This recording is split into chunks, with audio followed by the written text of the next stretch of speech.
So here it is, the 2025 Lenovo Chromebook Plus 14 ready to unbox. A premium clamshell 14-inch Chromebook Plus model. This one is special for a number of reasons, including the fact it's the first ARM processor-based Chromebook Plus, powered by the MediaTek Kompanio Ultra 910 processor, another first. We've known since the Google Chromebook showcase back in June that this was set to be a special device, and that Lenovo and Google have worked closely together putting some real thought into it. I'd have been disappointed to pull out an old style power brick, so I'm pleased to see this smaller and lighter USB-C charger.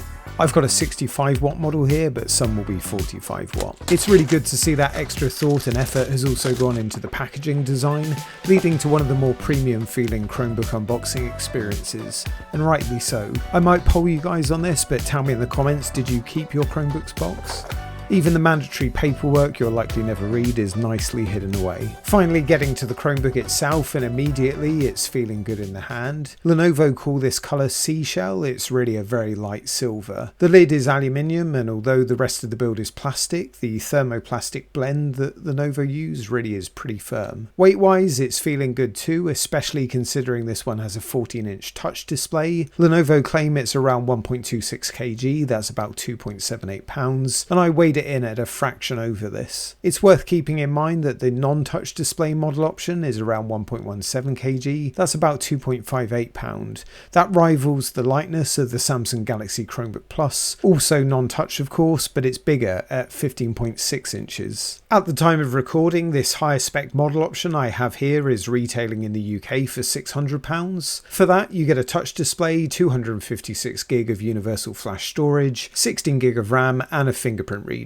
In the US, this higher spec is currently around $750. You could save yourself £100 or $100, but you'll lose the touch display, halve the storage, have less RAM at 12 gig, and in most but not all cases you'll lose the fingerprint reader. It still makes for a decent spec sheet, don't get me wrong, but for the extra £100 or $100, for most people the starting point should be the higher spec option. Which model option would you go for though? Let me know in the comments. This particular one has been sent to me for review, but as usual, all the views are my own. Another thing I'm liking straight away is just how thin this Chromebook is. Just 15.79mm, that's about 0.62 inches, but there's not much going on in terms of ports. Over on the left we've got the first of two USB-C 3.2 Gen 1 ports for power, data and display out, and a full-size USB-A 3.2 Gen 1 port. On the right hand side we've got a headphone microphone combo jack and the second USB-C port. It's worth mentioning that there's some reports of 4K at 60Hz output being difficult at the moment, thanks to Roman for highlighting this. For Wi-Fi it's good to see we're up to date with Wi-Fi 7, I just need a router that supports it now, and for Bluetooth it's 5.4. Taking a look underneath the Chromebook and we've got the fairly funky grooved plastic bottom adding a bit of texture. No ventilation needed as no fans needed to cool the MediaTek Kompanio Ultra. What you will find though is 2 of the 4 speakers, as we've got the downward firing woofers. It's the first Chromebook to be certified for Dolby Atmos, which is hopefully going to help this one sound great. Opening up the Chromebook and I was a little disappointed to see that the display can't sit flush against the body. This is as far back as it'll go. Unlikely to really be an issue, but it's just something I've come to expect. The keyboard deck looks great with well-spaced keys, and you've got the benefits of the updated Chromebook keyboard design,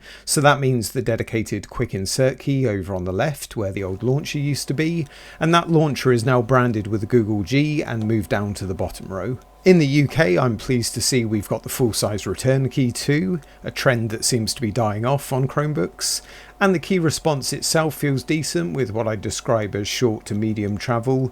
Just having a very quick type on this keyboard, and I think it's safe to say I'm going to get on well with this one. The keyboard is also backlit, and with these grey keycaps that's really going to work well. On either side of the keyboard you'll find the remaining 2 speakers. These are the upward firing tweeters. I've played a brief bit of audio so far and I'm pretty pleased with how they sound, but do subscribe if you want to see what I think of them in the full review.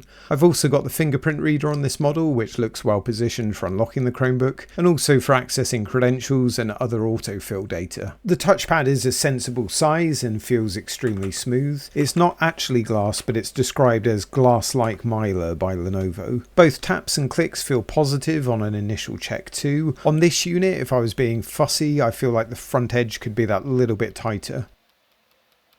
I got some power onto the Chromebook so I could start it up and add my test user, and as hoped for, it's extremely smooth and responsive, and so it should be. Alongside that MediaTek Kompanio Ultra 910, I've got 16GB of low power DDR5 RAM and 256GB of universal flash storage, and that's UFS 4.0, so it should be nice and quick. As mentioned, the lower spec option of this Chromebook Plus has 12GB of RAM, 128GB of storage, may or may not have the fingerprint reader, and won't have the touch display like I have here. Speaking of the display, it looks great. I'm not sure if the camera will do it justice, but it's OLED, it's 14 inches in a taller 16:10 aspect ratio, so it's got a 1920 by 1200 WUXGA resolution once you bump it up from its default out of the box. It's in a gloss finish and colours are looking really good in particular. It covers 100% of the Digital Cinema Initiative's P3 colour space. It's also nice and bright. Lenovo claim 400 nits of brightness. And although I have the touch option, it's worth noting that there's no pen support. The bezels seem like they're kept in check, and I'm also liking the rounded corners. And of course, at the top of the display you'll find the webcam. In this case it is a Quad HD webcam along with a manual privacy slider. Software wise, as well as benefiting from all of the existing Chromebook Plus software exclusives like the rather cool but novel ability to generate your own custom AI wallpaper, you may have seen my video from last month on that one. There's also productivity and fun things being built into Quick Insert for that dedicated keyboard key that I showed you to take advantage of, like the newest addition to be able to generate AI images within its interface to insert directly into your document or whatever you're working on, and those are just two very quick examples from several features that exist today for Chromebook Plus models. You're also getting more with the Lenovo Chromebook Plus 14-inch. That's because Google have announced two exclusive features just for this device. The first is AI image editing in the Gallery app. I've had a quick play and seen this working, and I'll definitely be trying it out more before my full review is published. So do subscribe and click the bell if you want to get a notification when I publish that. The second software exclusive feature is smart grouping, which will use AI to recommend organizing open tabs and documents into logical groups based on current tasks. To do this, it'll present them in a new ChromeOS desk. I haven't seen this in action just yet, but it'll be something I'm looking to try out as well. I do wonder if these features will gradually trickle down to other Chromebook Plus models. Let me know what you think in the comments. There is another exclusive for this Lenovo, the rather stunning Dawn to Dark Jupiter wallpaper you may have noticed. It was put together in partnership with NASA, and you can read more over on the Google keyword blog about how this came to be. This has been confirmed as coming to other Chromebook Plus models in the future. As you've already seen with my usual test of Real Racing 3 for a bit of gaming, it's not going to surprise anyone that the MediaTek Kompanio Ultra 910 took it in its stride.